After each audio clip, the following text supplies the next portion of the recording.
Some call me the Oracle. Some call me Whitestar, Aquasol, Salal to Spokes. Tactically, Whitestar Eagle Visions. I earn these names traditionally. I'm a pipe carrier, a lodge keeper. I'm a prophecy teacher. Right now, as a species, we are going through this amazing revolution.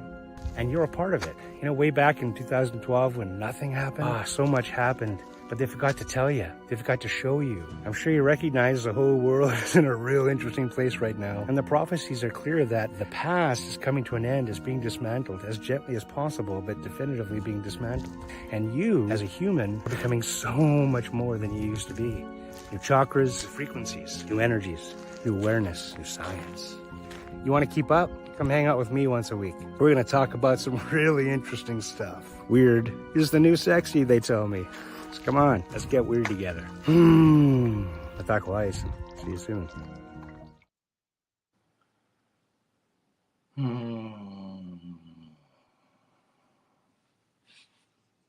Cheers. A little bit of cacao. Sharing this afternoon. It's a little bit clouded over here. Oh, here, have some. Have some of your own. Oh boy, oh boy, oh boy. Once again, if me smudging chases you off, I know it's working.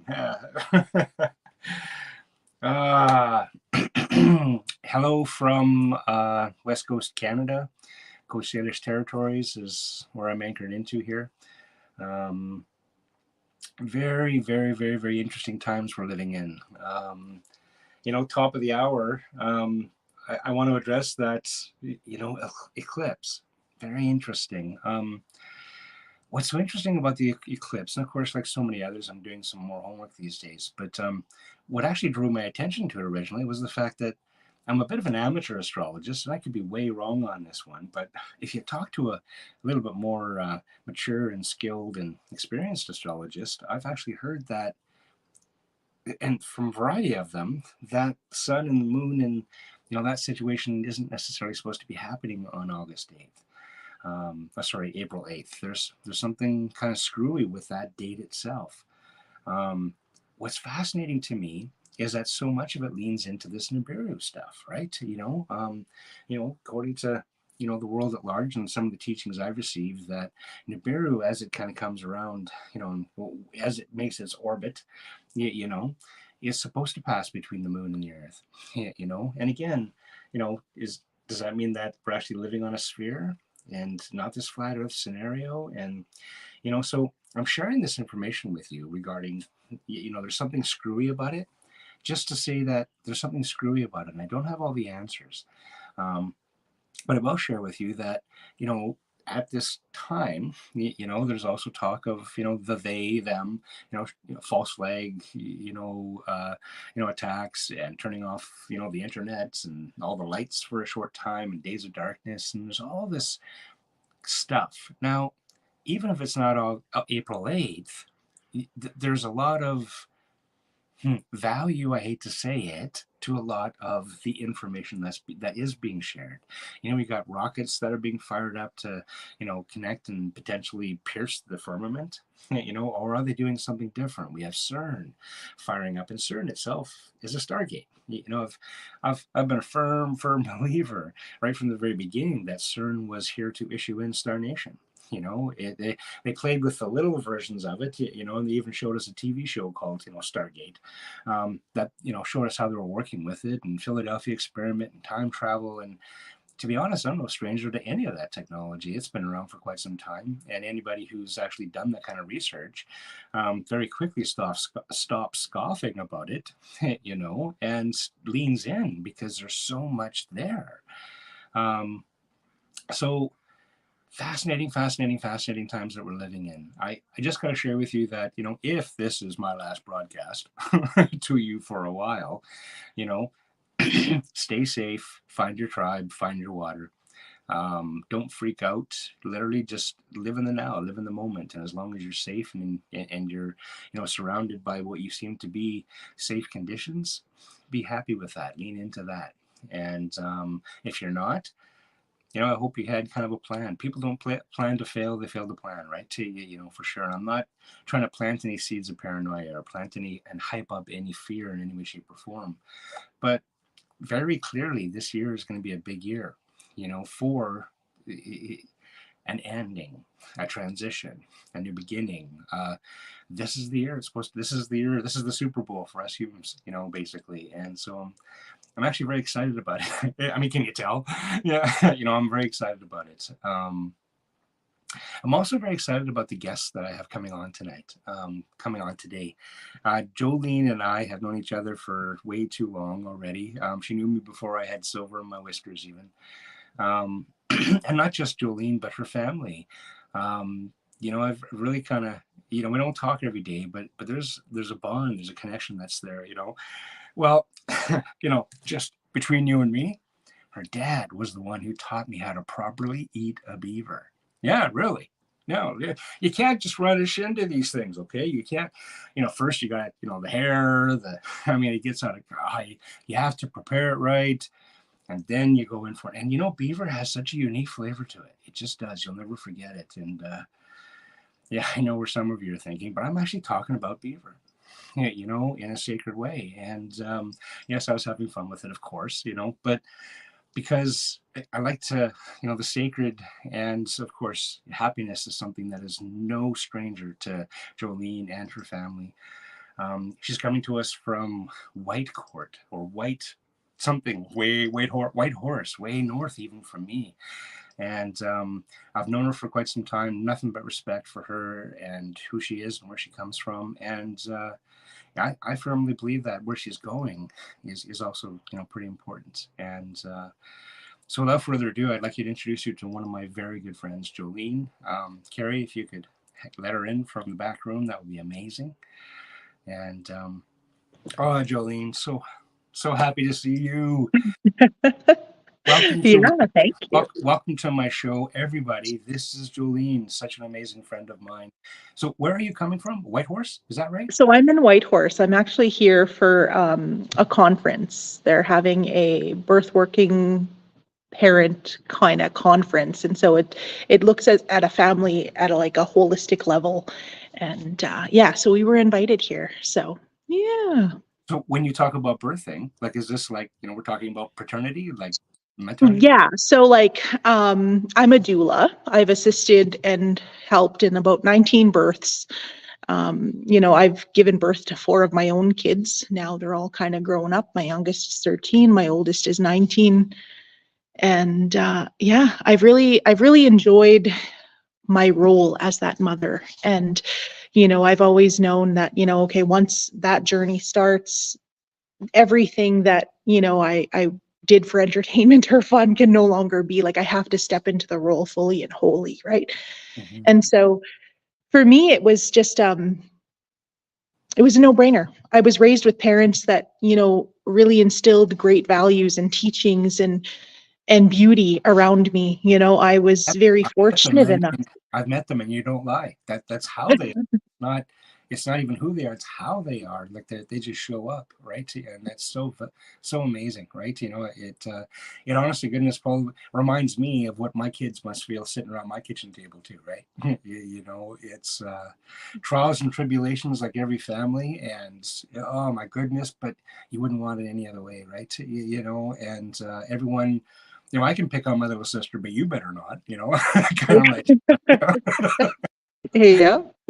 Oh, Yeah, I am very blessed. I'm the youngest of 5 kids, right? And so, like every family, we have trauma, we have different things, dysfunction that, had been in the family, but it comes to a point where you have to hold yourself differently, right? And yeah, very fortunate. I was very fortunate because my parents, I come from a different type of Indigenous family. My mom's Dene. I was raised Dene, mainly on the land connection. I was raised on a trap line, hauling my own water from the river, skinning rabbits and setting snares and, hunting beaver, trapping, all that stuff, skinning buffalo, like really just feeling connected to who I am and my culture. And it's hard work. Like it's not easy, right?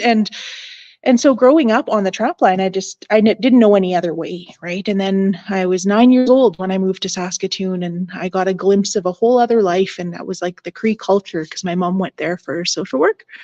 okay. And then so we got introduced to things like sweat lodge. Well, we had sweat lodges in Smith before that, but like sun dances, fasting, sweetgrass picking, different ways of ceremony and different Mhm. ways of being involved in the community, like learning important roles, like what is a crier of a nation, who does the morning call, why is it happening, what kind of, like what kind of whistle are they blowing, and Yeah. all of these different things. And so that happened when I was about 9 years old to about 13. And then we moved Wow. back up So north. is it so different? I mean, and I've traveled myself and many tribes around the world, literally, and there's a common thread through it all. But you're right, the protocols where you land are different. They're different. Even just this last year in 2023, I had some elders teach me around the Temescal, which is the sweat lodge version they have, right? About the directions being different the closer you get to the border, the equator.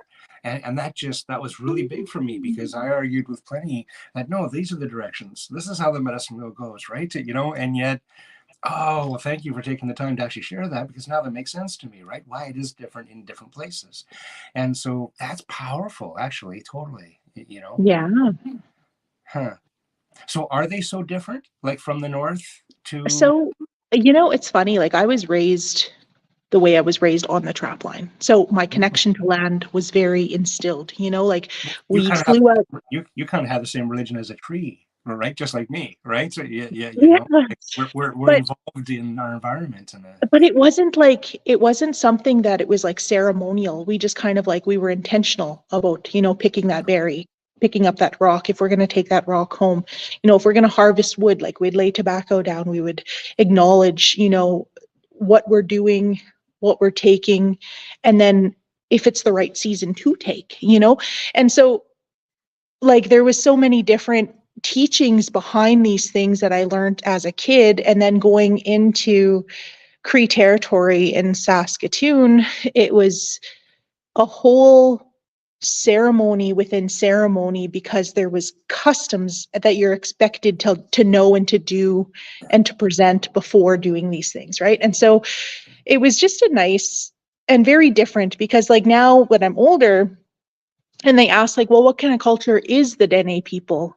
And beyond, the tangible things like the songs and the vests and the beadwork and all that stuff, and then you try to connect that, and then you realize like most Dene people don't smudge, like it's something that they weren't accustomed to, but that being able to like pay the fire, pay the land with tobacco, honoring your spirit and the energy of it was very different. And so trying to explain that to people that are helping, I guess, or assisting in the Dene culture, it's a very different dynamic, right? And it's kind of something like also within our culture, in Dene culture, we don't share outside of our circles. Like we're starting to now in these last few years, but it's not something that we're so open about just telling you stories from my land or telling you the legends that are here, we just kind of are like, we acknowledge when we're on new land. We,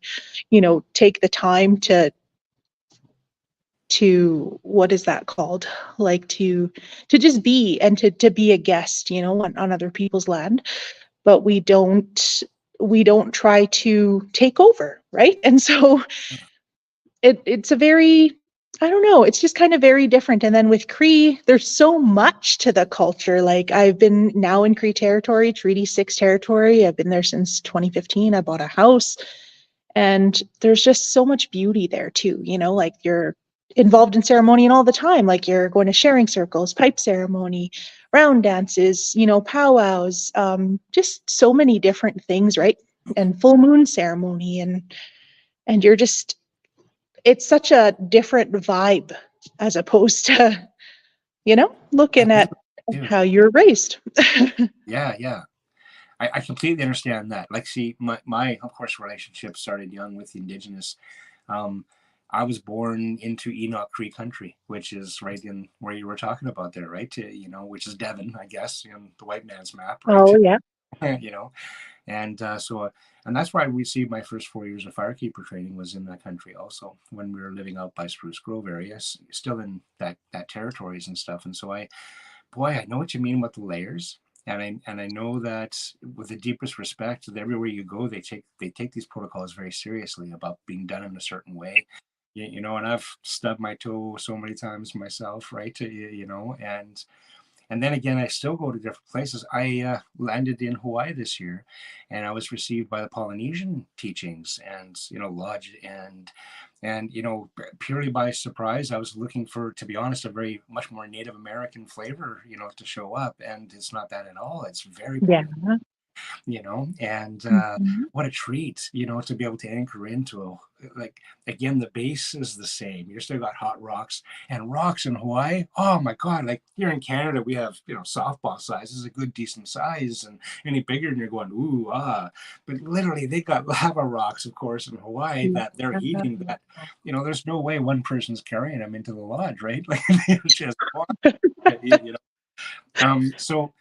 so to me, it's so awesome, to be able to have that experience. And, coming from the outside, even into it, if you want to put it that way, right? That was certainly a part of my, if you want to call it awakening, my introduction. Like, I had gone to church, and Sunday school and all that stuff, but it wasn't until I connected with the Indigenous, the Red Path, if you like, that I found a group of people that was actually talking to the world, right? They had a relationship with the world around them, rather than, and not to, begrudge again anybody else's culture or religions, or that's not what I'm about. Faith is faith, right?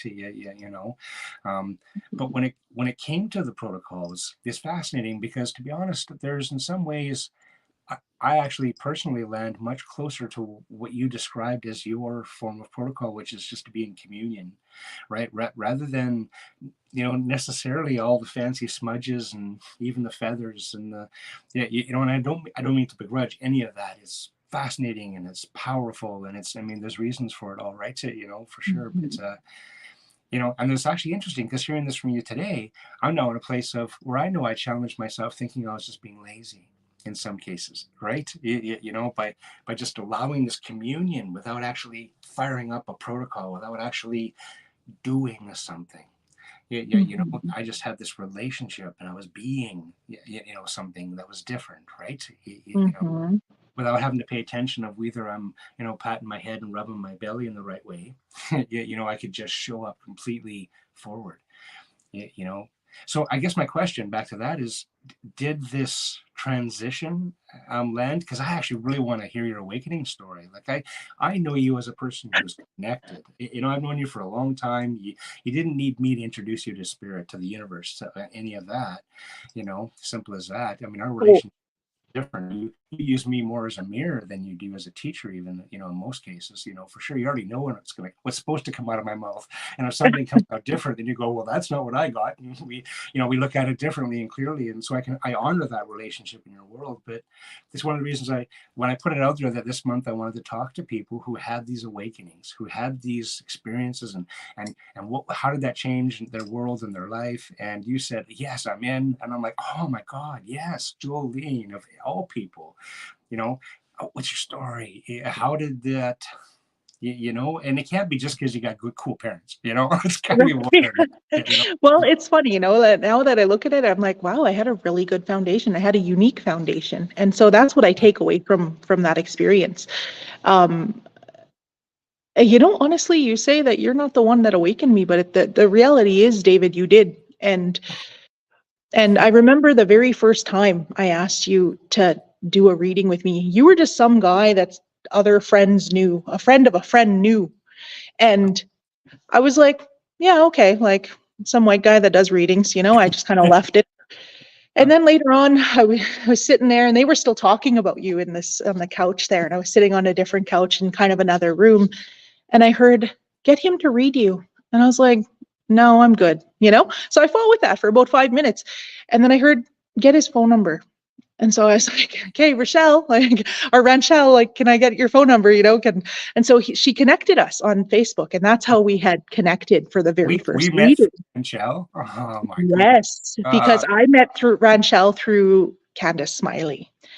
And Ah, so, yes, of course I know these names. Love these people. Yeah, right. totally. And Yeah, so, yeah, that's kind of how we met. And yeah, and it was so amazing because now, I get you to do a reading, and I was like, oh, actually, I can't afford your reading. Like, I at this not the time, like everything was falling apart. Life was just changing. yeah, And you yeah. were like, no, I'm still gonna do it. Like, we'll figure it out later, like logistics later, which was so appreciative. Like, I just you have no idea how much I appreciate that.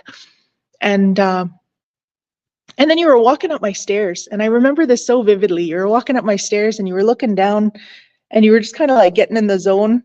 And then you stepped on my stair, the second stair, and then you looked up, and you were like, "What the hell?" And then I was like, "Okay, weirdo," right? And you were like, "Oh my God, it's you." And I was like, "Yep, it's me." And then I went to go and shake your hand, and you brought me in for a great big hug, and you were like, "Wow." And so, like, the whole reading, you were like, yeah, like, you're going to do amazing things. And you just kind of went on, and you were like doing whatever. So we ended up talking, and I was like, yep, don't see it, not hearing it, like, didn't know what this was. And after this reading, or in the middle of the reading, you were like, wow. And you're flipping cards, and you were like, you don't even know who you are. Like, holy crap, you're still sleeping. Like, one day you're going to wake up. And then I was like, okay, sounds good. And so that's kind of how it started. And then after that, I was like, hey, I'll just stay open, and I'll just figure out what this means for me, because my life was changing. And at the time of the reading, I was about 6 months into my actual sobriety, where I stopped everything completely. Like, alcohol was mainly just a thing where I socialized, but I got to a point where I had to make a choice. And this choice was, like, it was just, even that altogether was just phenomenal, how the universe just guides you into being like, okay, quit fucking around now. Like, you have to do this. And so what had happened there was, I got caught. I had a cooler at the Legion or whatever it was, and I was driving home. The cop stopped me. He said, "Did you have any alcohol?" And I said, "Well, I had a cooler." And he's like, "Yeah, admittance.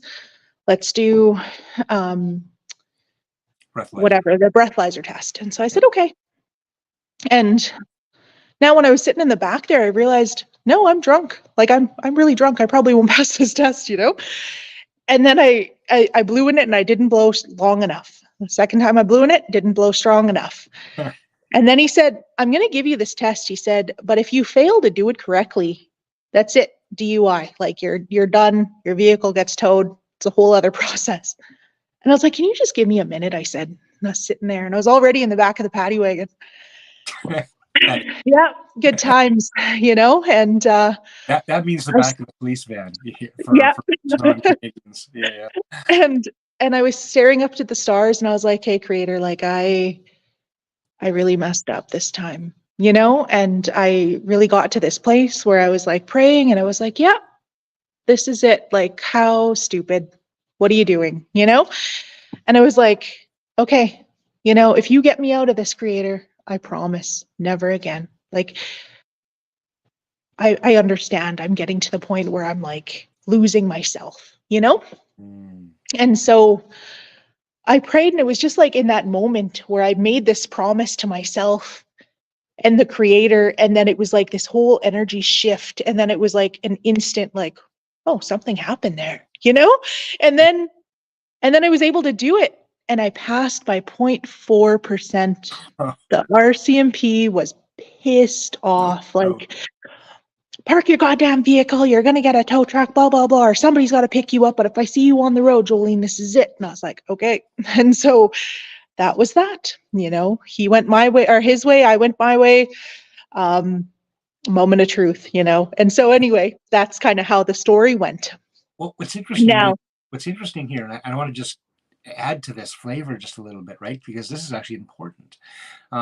Because when a person's on their awakening process, or they're along the step, what you just shared was this accountability, right? You and the universe had this conversation. You said, "Fuck, I'm fucking up, and I'm willing to step up now and be mature about it," right? mhm, Now, you already came from a background where if you didn't actually show up and were accountable, you didn't eat.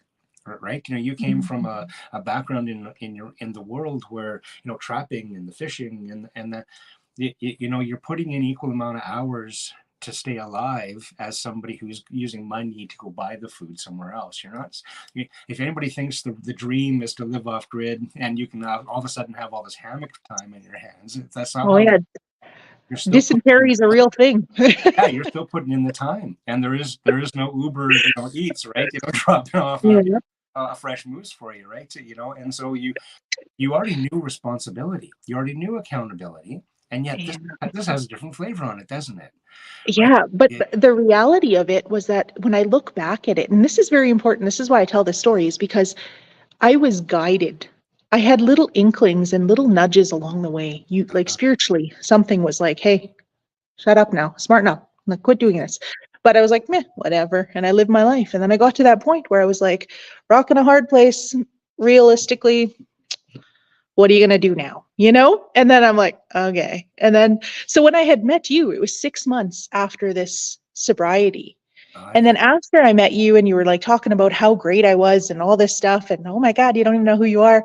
And I was like, yeah, this guy's, something's about him. Like he's weird, but there's something there, And then there's enough hits that I wasn't. and, and I knew a couple months later, I was sitting there in my home, and it was like everybody was coming to town from my community, coming to Edmonton, and doing great things, going to concerts, going to whatever, having limousine rides. Like everybody was gathering. I was not in that gathering, and I was like, wow, this sucks. Thanks, guys. Like I thought we were friends, and all of this reality of like, you're not in that group anymore. So let's figure out what that is. And I remember actually crying myself to sleep that night where I felt really like, this is my life, and when I cried myself to sleep, I actually cried myself to sleep because I was like, Creator, you're asking me to be sober. You're asking me to do all this stuff, but that's not the world we live in anymore. Like, why are you demanding these things when that's not even what it is anymore? Like, let me just live my life. Like, what the hell's going on? And I was very angry, very everything, cried myself to sleep. And it's happened numerous times in my life where I would get comforted as I'm, crying myself to sleep. And so I would have somebody rub my head like this. And is it okay? Yeah. Okay. And and I would have somebody rub my head, and I knew, like, physically I was there by myself. Yeah. But spiritually, I knew there was somebody there, and they were rubbing my head as crying and going through my thing.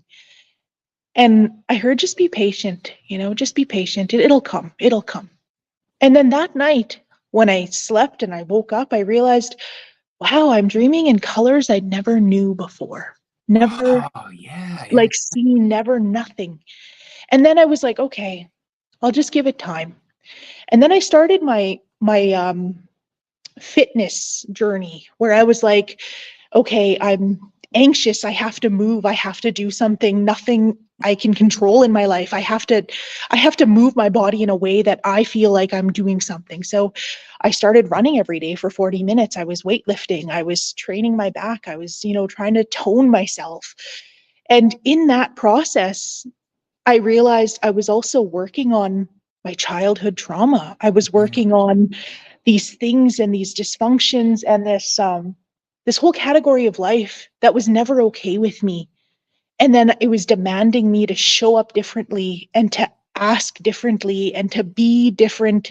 And then I was like struggling with that because now I was like, no, like my family is my family and they've been this way forever. And who in the hell am I to want different, And so I had to really decide. And in that decision, I realized that I can't control my mom. I can't control my dad. I can't control my aunts, my uncles, my brothers, my sisters, that I can only control me. Oh. And so I had to realize, like, okay, what do you want? And then within that, I started understanding, like, wow, I don't even like myself. I don't like myself because I hold this trauma. I hold this story. I hold this. And then I was like, okay, so what does that look like for me? Can you just live your life not liking yourself? And I was like, no, I can't. Like I could, but then I would end up being like so-and-so, back home that's bitter forever. And she's now 80 something. And what kind of life is that? And so I had to really decide. And it was like, when I started asking these questions, the universe was showing me like, yeah, that's how you're gonna be, man. Like it's gonna happen, you know? And so I had to really start being intentional. And so for me, I was intentionally working on myself. After a year of sobriety, I realized that I had a different energy, like this whole awakening of, wow, like I want different. I see different. I'm worth value. Like I may not see it right now, but I know I am. I know I am, and I have to be, because if I have to be, my kids are. And I really want my kids to be, like I really want my kids to see who they are. And then I understood like that life is taking you on a journey, and this journey is so hard. Mm, Right. And this mm, journey is like so encompassing with everything. And then I realized, like, yeah, that medicine wheel is really where it's at, because you can work out all you want and have a great life, but how is your emotional health? Okay, so now you're working on your emotional health. Okay, but what about your mental health? What about your spiritual health? What does that have to do with you? And does that matter? Does spiritual health matter? And because you're raised in a Western society that tells you it doesn't. And so yeah, so I was really like struggling with all of this stuff in the first couple of years. And then I realized, no, all I can do is all I can do. So I wrote my own medicine wheel, and I was like, what do you want from yourself, William? What is it that you want? What does your medicine wheel look like? And I realized, I was sexually abused as a child, and for a long time, I didn't tell anyone because I didn't want to break up my family. mm. I also didn't want to be that person that ruined Christmas. I didn't want to be that person that was uncomfortable. But when I really looked at it, I was like, meh, you're uncomfortable anyway. What are you protecting who from? Because you're not showing up for yourself. And then so I started just telling my truth, and my truth confronted a lot of people. And in that confrontation, they pushed back. And by this time in my journey and my healing, I was able to hear more clear that spiritual side of things. Mm. And they were able to tell me, like, no, no, no, just stand back, let them speak. Stand back, let them show you who they are. Because then it'll tell you like where they're struggling, whether it's mental, emotional, physical, Totally. or if it's their ego. Yep. And then you could understand that's a journey now.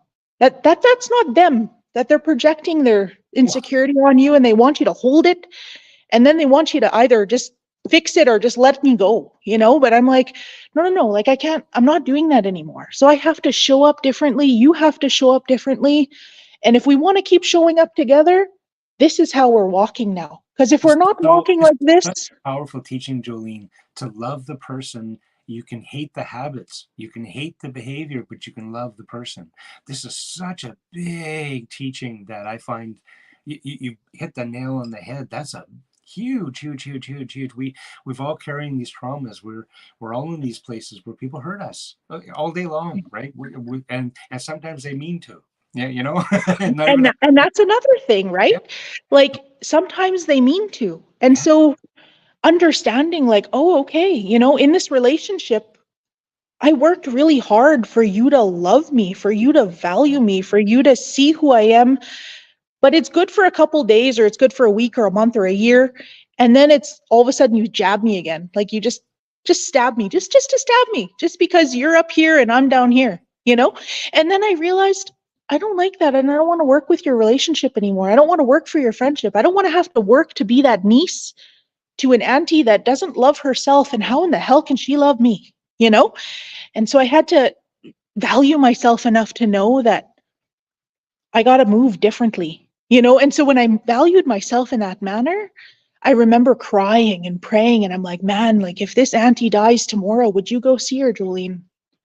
And I Mhm. realized, no, I wouldn't go see her. And then I had to cry, and I had to cry that out. And I'm like, what does that look like for me then? How does that look like for me? Because blood is thicker than water, they say. And And that was is it emptiness or is it bitter, right? You've already said you don't want to be that bitter person, right? So, yeah. right. And so I had to learn how to remove myself and understand that my emotion and my way that I was thinking about this had value, and so much value that it cut off a relationship. But it also had so much value that I understood that my journey is my journey and your journey is your journey. And however this works now, whether you understand me here in this world, but you're still going to stay over there, whether you understand me here in this world or you're not, that's not on me. And so I'm like, okay, so then if she died tomorrow, would I see her? And then I realized, no, I won't, because whether she understands now or in transition, the creator's going to show her, just like I was shown everything, Yeah. And you're going to either get it or you're not going to get it, but that's your own journey. I have my own journey, you have your own journey, and we have to just move through it, because even though we're family, we can't take each other together forever. That doesn't exist, okay? Like the heaven's there, but we're not all on the same page. So we gotta just allow people to flow the way they want to flow, right? And the way they want to learn and grow. And so that was huge for me. Now, when we get to the awakening and the discovery and like who that is and how that happened for me, Well, there it is. honestly, What you just shared is the teaching of basically authenticity. You want to walk yours, and you're allowing others to be their authentic selves also, whatever that looks like. You have no ownership or sobriety or control. And again, back to that, you're showing accountability for you, as well as the accountability of non-interference, right? If there is my boundary, if you're going to come on this side of the line, there's going to be some rules. But as long as you're on that side of the boundary, I have no input, no. And so that authenticity is really powerful. And so this is what's fueling now the awakening. yeah. Well, and another thing about being authentic is, people like that, they look for an in. So when you have an opportunity to sit with each other at the table, they look and they think like, okay, now it's okay, everything's okay. But with me, it's not okay. So if you're going to make me feel uncomfortable 10 years ago and you're going to sit next to me, let's open up the table now. You want to do this? Let's open up the whole book, and I'll tell you how you impacted me, and then you could tell me how I impacted you.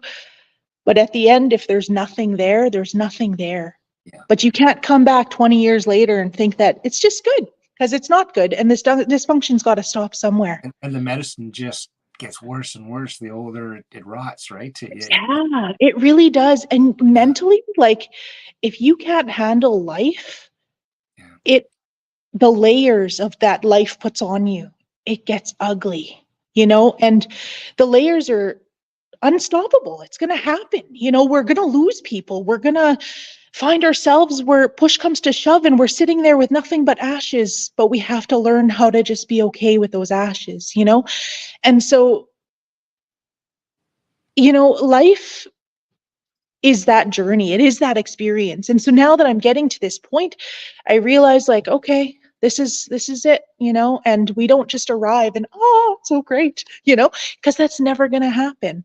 But mentally, if you're like, okay, that's going to happen, because life is going to take people away from you. Life is going to shift you in a whole different direction. Life might, put a whole forest fire through your town and take everything. But you have to learn how to just be. And what does that being look, right? And so these things are so temporary and our life is so permanent. Like our mentality, our journey is so, you're on a soul's journey, And so looking at life in that different perspective, I think it really helps to understand that you don't have control over anything, but you really could live a beautiful life if you want, if you try, if you. And anyway, so back to the whole awakening thing. When I was learning my things, especially in the Native culture, they tell you, go see an elder, go sit with an elder. But my experience with elders beyond my grandparents weren't really good. These elders were bitter and they were angry and they were all these things. So I was like, that's not happening. Well, there's so much recovery from 60 scoop and rest. Yeah. But when I was on this beginning of the journey, I had no idea. I had no idea that was our history, because we didn't talk about it. Our parents didn't talk about it. Canada didn't talk about it at that time. So I really had to understand. And so when I started my journey within, and I started to take accountability, and I started listening, and I started channeling differently, I started just opening myself up, I realized like, oh, wow, I'm not alone. And so, when I'm cleaning the house, raising my kids, doing my thing, I'm like, hey, creator, like, show me something that I don't know. And a YouTube video would come on, and it would be by a speaker or a creator that I had no idea was on this planet. And, and then it would teach me something, and I'm like listening to it, and a lot of it's kind of like whatever, but then there's usually that one or the two things that I'm like, oh, that's it. And I'd run to my board, and I have an ongoing vision board. And so these little quotes, these little things that pop out at me, I'll save it on this board. Like, I'll physically write it on this board. And those boards now have carried me through so many different things, when life really hits you at a low spot and you're sitting there and you're like, wow, and then braiding my hair and getting dressed, or, doing something. And then I'm looking at this board and I'm like, okay, that's, and so I'm able to read things like your There's some purpose. good magic there. I know people personally who had vision boards and then checked in on them 10 years later, and they're living in the house that they had on their board, and the seed got planted and it grew into an orchard without them even realizing it, and until they check back. And so having a living board like you do, which is an ongoing, that's actually a new slant on that. That's actually kind of neat. Feel free to pick that up. I mean, our viewers, Yeah, right. It's that one. Yeah, totally. Yeah. so helpful. And actually, this vision board has given me opportunities, because Connected North, who is a platform that, goes into the classrooms of each community, in like remote community, I guess, in Canada, and it gives opportunities for different people to teach in these classrooms. And so that vision board, when I had presented it to one of the people that were interviewing me and were brainstorming, he was like, wow, like, this would be so good to teach kids and to show, the youth. And I was like, oh, okay, and so Cool. that's in the works. And so I was really looking at it, and I was going to start right away, but I think the way that things are rolling out, I'm going to be doing it in September. And the reason is because life is moving so fast. Like, things are on the roll, and I'm like, okay, no new projects. Like, okay, what do you want to do? And so when I started focusing, I started realizing, like, hey, I need to get my interviews down. I need to get my book written. I need to get my parents, things that they had shared with me that I need to keep forever. I need to get these things in a tangible form. And no word of a lie, man, as soon as I started deciding this, the very next day I met with a mentor of mine. She was a teacher, and we were in this group called A Transfer of Knowledge. She's a midwife. I'm a doula. We're just kind of like looking at our background. And she's like, hey, there's extra money in the budget, and this budget has to be spent soon. So give us your wish list. And so I was like, yeah, this is my wish list. So I sent it all off, and it was approved. And so now I'm like, all of the equipment that I needed for, this amazing adventure now that I want to start it's here. And so I'm ready. And so I'm like, I just have to decide, and the universe will move with me. Things will just move with me. And it's been so beautiful. Like, I had no idea, like, living in the reality of the westernized world and just life in general, and thinking that you're whatever, like, you got to get a job, you got to go to school, you know what I mean? Like, you got to do all these things in order to hit these platforms. Yep. But I was never in that platform. So I always felt like I was missing out on something. I always felt like I was not in the group, Yeah.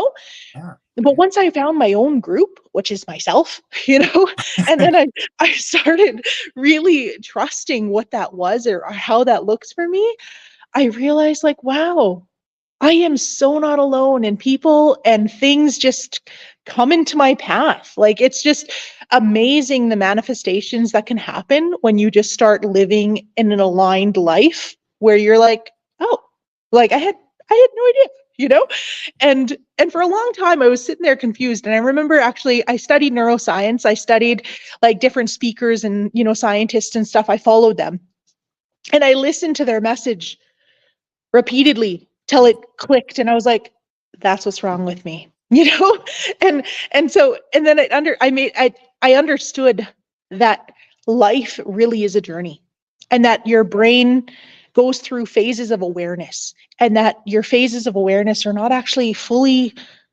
gone through until, like, after the age of 30, like 28. So then by the time you're 30, if you want to, if you decide, like, okay, I want to make my life make sense, or make it make sense. That's what they say now. That's a possibility after the age of 30 in a different manner. Like your neuroscience brain, like your ability for your neurons to connect and direct you in ways is possible because your brain has already lived through the phases of awareness, like beta, theta, delta, all of these things, And so you're that you're also able. anchoring into medicine wheel teachings as far as you're at a certain age. It's the time, the season to do certain things, Are you and then good? you know. You're good? Yeah. Sorry, Don't some worry. dude's talking to me. You're sitting in a smokehouse. Is that right? They call it a longhouse here Oh, a in the smokehouse. Yukon. Yeah, Yeah, beautiful it's stuff. cool. Beautiful stuff. Yeah. I mean, I didn't mean to interrupt. But I'm so getting what you're laying down, sweetie. Honest to goodness, you're right. You're so right. You're singing to the gospel because I understand it, but I know that every one of our audience is really, really getting this. Yeah, I'm even getting messages from the side that people are like, "Oh my God, she's so wise." She's Aw, that's cool. yeah. Yeah, honestly, like I've been living my life with such intention, Mm, and it's shown me such beauty, and it's shown me such grace, mm, and just being able to know that, like, whatever path I'm on and wherever I'm going and however that looks and whoever gets taken away, that this is it. This is just me, and that no matter how alone I feel, I'm not alone, and I never feel alone. And that's the thing. I never feel alone because I know that even going on adventures that I've never been on, I'm like, it'll just be provided. I'm just taken care of. I just know that no matter what happens, it's going to happen, you know? yeah. And being able to look at life in that manner has changed everything on who I am and how I parent. And I have a kid, I have 4 kids, and one of them is really testing my patience right now. And she's a girl, she's my only girl. And she's 16, Oh, and she feels like such a screw up, and she does things to purposely screw up, like, holy Christ, lady, you know? so she's creating her identity because that's what she believes, and it's absurd. Yeah, and through everything, through all of the chaos, all of everything, it led me to understand, like, wow, like, yeah, you're doing this to yourself, but at the same time, I know you can't really help it because of your emotions, your hormones, your experiences, your friends. And so, what can I do as a parent? And so, what I had to understand was I could just provide, I could just be, I could just see, and I could still embrace, and I could still show her, like, hey, man, yeah, you really screwed up, but it's okay. Like, I love you. You have a home. Let's work on this. Let's show up differently, and that's the message that I keep telling her. Let's show up differently. I really love you. Like, let's do something different. But, knowing and not doing is not knowing. One comes out in conversation, the other one shows up in action. Uh, but at the end of the day, she's gonna do what she's gonna do. Yeah, yeah. And she's my child anyway, and I have to love her anyway. And so going on that journey with her, not knowing what tomorrow looks like, I also trust that the same way I was guided to be who I am and how I am is the same way she's guided. I know she's not alone. I know that there's people there with her that are walking with her. And even through her crazy and her chaos and her destruction, like she's supported, and I have to trust that. And so life. Even the assembly here of, because there's so many people stuck in teenager, right? I mean, 80-year-olds stuck in teenager, right? And that's, yeah. and and so coming from this perspective of awakened, yes, along with that wisdom does come a little bit of patience, and certainly the awareness that you're sharing here, which is, you have to just kind of trust it. And as a parent, it's worse because your posture is way off. You can help a total stranger way easier sometimes than your teenage kids, right? So, Well, it's true because your kids don't want to hear you. Like they hear you, but they don't want to hear you, and they don't want to acknowledge you in any capacity. And then you're like, holy man. And then you're questioning your worth as a mom and your worth as a parent. And then I remember actually going through this whole thing with her, and we ended up having to be at an emergency for a reason. And when that doctor had come to me, now I look like a weirdo because when the doctor had seen her, because we're waiting forever, you wait forever for these damn doctors.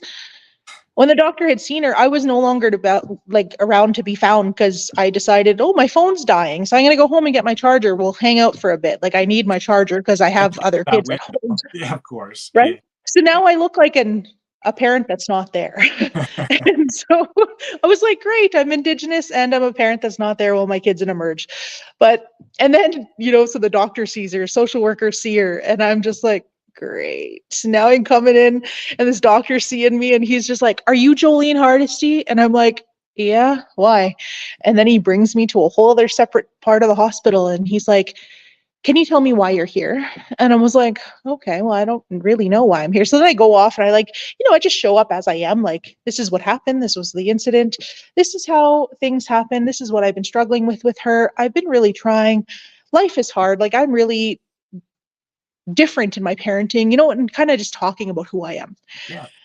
And me and this doctor visited for like an hour and a half now in the hallway. Wow. Be like Yeah. And so best friend over there, I don't even remember his name.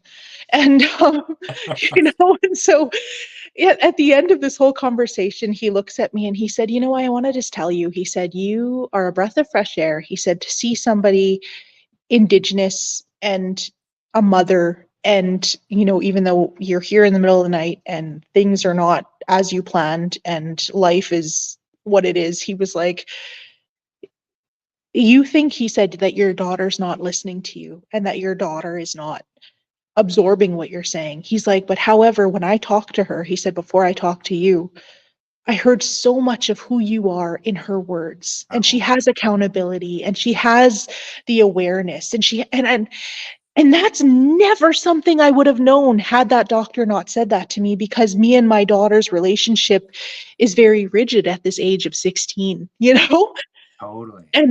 And so, and then at the end of everything, when we're home and I was like, in my meditation and kind of really being like, wow, that was such a gift, I had to realize that episode of being in the hospital at that time, as much as an inconvenience as it was to me, there was that gift of having somebody else see her and see me and understand.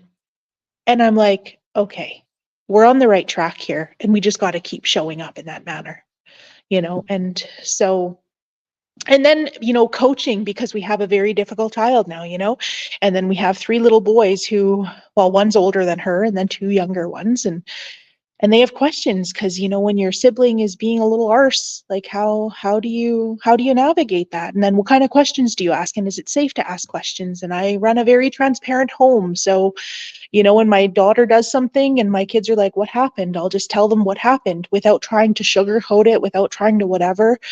And then they're like, well, why is she like that? And I'm like, mental health is really hard. And when you're a girl, emotionally, it's harder, And I was like, and she's not honest with what that emotion is, and so she's fighting it, and so she has her ego involved, so she's angry, so so it turns out to be all these other things that is not the core issue. And I was like, but as a family, because we love her, we have to keep showing up and being like, I hope you're okay, I love you, and just keep doing these encouraging messages, and sometimes they seem like so fake, especially from sibling to sibling.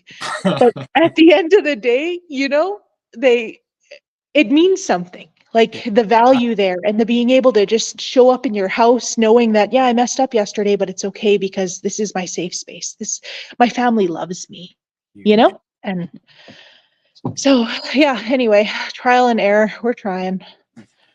Well, you know, and I have had so many clients, including me, the client, who, you know, issues with their kids, right? And you know, there's I don't believe there's a parent out there that has the pass, if you like, right? Yeah, you know, I mean, no matter Mhm. how close you get as friends, no matter how your posture is different, you know, when it comes to your kids, and they will sometimes, you know, share these things with people that aren't you, right? To you know, my kids, you know, just like every one of them got to a place of I hate you and everything you stand for, yeah, you know, and all that stuff, and the separation and the pullback and all that, right? And you know, Mhm. and then at some points they have that shift and they start hearing my words out of their mouth, and they start, you know, and then they start coming back around for that because I realize the gems that are showing up, you know. Well, and that's so funny, because like I'm 38 years old and only in the last year has me and my mom connected in a manner that we never really connected before. And I'm 38, and that reality of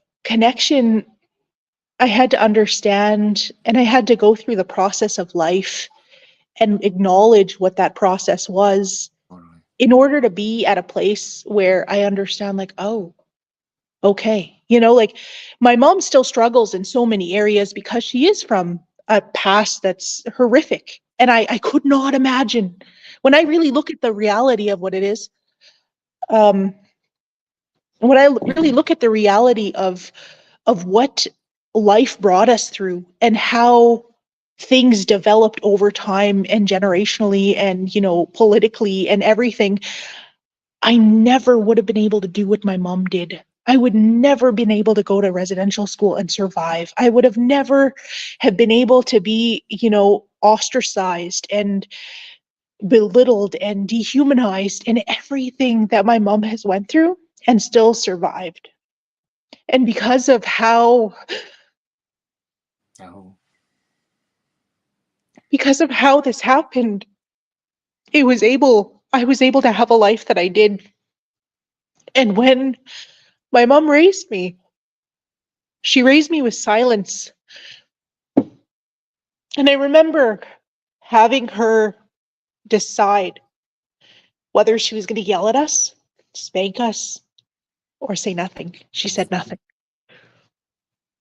And it wasn't until I got older that I realized that, wow, out of all the options that she had assisted and thrown at her as a kid, she chose the complete opposite, and it must have killed her because everything in her being must have wanted to fucking hit us. And, I met your mom. That wouldn't be a pretty sight. Yeah, right? totally. Yeah. And then I look at how beautiful my life has become because of her choices. Oh, And then how much she still carries because, just when you think you're healing and you're doing the work, all of a sudden they have a TRC, all of a sudden they have residential school, all of a sudden they have day school, and then you have to talk with a lawyer and relive all your trauma in order to get the money, you know?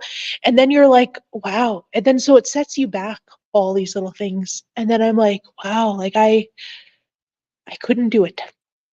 And I honor her for doing it. I honor her for being that parent because of all the lifetimes that I've picked to be my last lifetime, I am so blessed to be fully supported, fully acknowledged, and fully just allowing to me to just grow, be a parent, be a wife, be a daughter, and not have an expectation of excess amount of alcoholism or trauma or drug abuse or like I wasn't in care. My parents, I don't know how in the hell they kept all of us, but there was 5 of us and numerous nieces and nephews and everybody else. Like we were the house that was the safe house.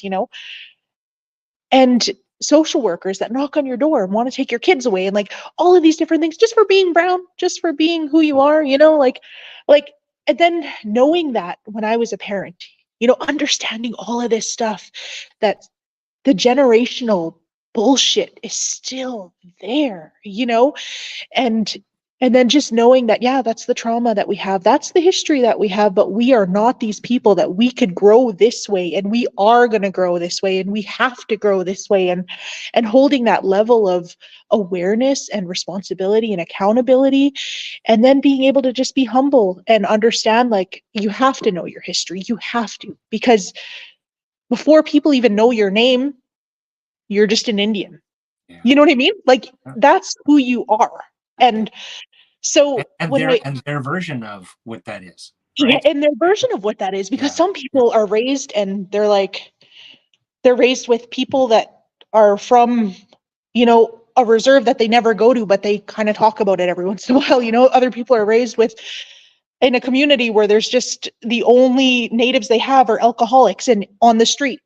Other versions are you go to these small communities and like the community is just amazing. Like the North is so great for that because we're just we're just humans being, and then we have such a connection with our own government laws and then our territorial government laws, and then we branch it out to federal government laws, but the ways of being is different, right? So I was raised strongly in that, and the racism was there, but only by certain people, because I was in the North. Yeah. And then when I went in the South, I realized, wow, like there's so much segregation, there's so much devastation that happened and still happens, and people still look at you that way. And there's not much that you could do but just open your mouth and speak and have a voice and have a dialogue and have something that most people don't have. And then when I look at why they don't have it, it's because a lot of us are still trying to fit into a world that doesn't fit us. And we're still trying to show up in that manner that never really wanted us to succeed anyway. So then we're still still suppressing ourselves, trying to fit into a box that doesn't fit us, And when I started my life and my journey, I was like really intentionally, I was like, well, I can't change who I am. And my face looks how it looks. Like I look unimpressed all the time. I look Resting like I bitch. have yeah, all the time. And there's so many times that, like I sat in classrooms that they called me out on my face, and I realized like, oh, actually you can't do that. I'm the only Indigenous person in this classroom and you're calling me out for my face. But actually, that's a human rights violation. So I'm going to take this as an opportunity to teach you that you could lose your job. you know, I'm like, but you're going to fix this so that the next Indigenous person here does not have to go through the humiliation that you just did to me. And I took these opportunities to teach people, not to get even or take their jobs or to whatever, but the reality is that our voice is so powerful. And if we say nothing, nothing happens, and if we learn how to communicate, it opens up whole new doors and eyes that you've never seen possible before, and for our people, I think a lot of them, because we are so sick, like the devastation of who we are is so great that they don't see a way out of that. And the way out of that is by doing the work and understanding your value, your worth, and then being able to teach yourself how to speak. So for me, this voice that you hear isn't something that just happened one day. It was years and years of listening to other people, other speakers, other, genres of people that had nothing to do with me or my culture or my language or anything, but to give me something else to think about other than my own stuff, because I knew who I was. I just didn't want to look at it, right? And then I realized that when I first started this journey of self-discovery, I realized how negative I was, how angry I was, how much hurt I was. So when I was doing that trauma work, I also realized like I can't unthink those thoughts and I can't move past those thoughts. And then it wasn't until years later that I understood neuroscience that I was like, oh, 90% of the thoughts that I think today are the same thoughts that I thought yesterday. So that's why I can't move forward. But I didn't know that. I just learned that in the last couple of years.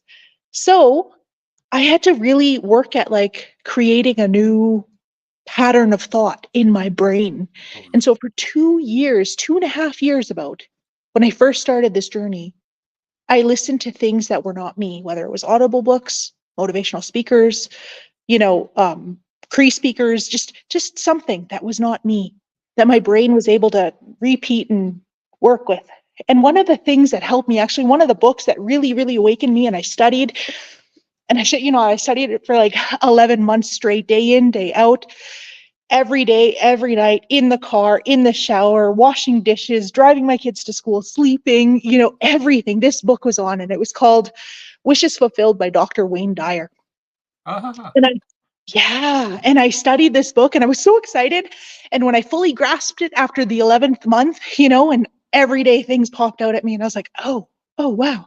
Anyway, big epiphany. I'm nothing. Like, this body here, nothing. I'm nothing, And so when I really grasped the concept of what that was, I started to see life a little differently. And then I was like, oh my God, I want to meet Wayne Dyer. And then I realized he died like 2 years before I had, studied this book. And I was like, this is bullshit. So, yeah. So ah, anyway, that was my rant. totally. Well, Jolene, we are at the top of the hour. You're definitely coming back because we're actually just this close to solving all the world's problems, right? Thank you so much. You are a breath of fresh air. You're just a wonderful orator. I can't tell you how wonderful I feel about spirit aligning you to be able to speak and orate from a longhouse, right? Not just myself, but I'm hoping every one of our listeners and viewers are, send some good prayers to that community and, a little bit of an exchange for what, Jolene shared with us today, and, again, there's never enough time, and I don't want to cut you off, but I have to cut you off because they cut me off. We're bringing you back on because I really appreciate your journey, and everyone I guarantee who's listening can go, oh, I see parts of my own journey in that too, right? And your wisdoms. Thank you so much. We'll have you come back on when we're talking about, so how are we going to fix all this stuff? Because I bet you have a couple ideas. Yeah, totally. That's totally fair. Totally. Oh, thank you so much, love. Mataka Awesome. yeah, Must see. Mm. Okay. Thank you so, so much. Have a good day, Dave. Thanks, Charlene. We'll definitely be in touch. Yeah, for sure. Cool. Thanks, guys.